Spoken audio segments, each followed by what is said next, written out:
প্রচারেতে সমস্ত মানুষ তাদের নিজেদের পরিবার বলে মনে করছে এবং হাজার হাজার মানুষ দৌড়ে আসছেন এবং আশীর্বাদ দিচ্ছেন, বড়রা শুভেচ্ছা বিনিময় করছেন, ছোটরা ভালোবাসার মানুষেরা।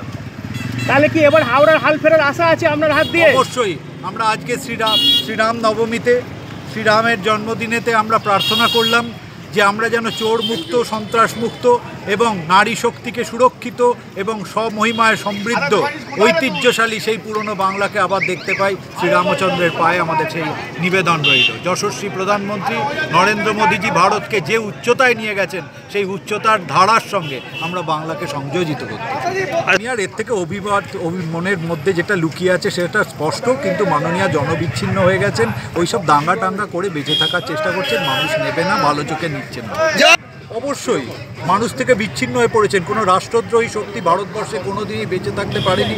মুঘল আমলেও বেঁচে থাকেনি, তার আগেও বেঁচে থাকেনি, এবারও বেঁচে থাকবে না। একটা সরকার চোর, একটা সরকার, যার জন্য সকলকে সমস্যায় ফেলেছে। তবে শ্রীরামচন্দ্রের আশীর্বাদে, যশস্বী প্রধানমন্ত্রীর আশীর্বাদে অবশ্যই এই চোরমুক্ত বাংলা প্রতিষ্ঠিত হতে যাচ্ছে খুব শীঘ্রই।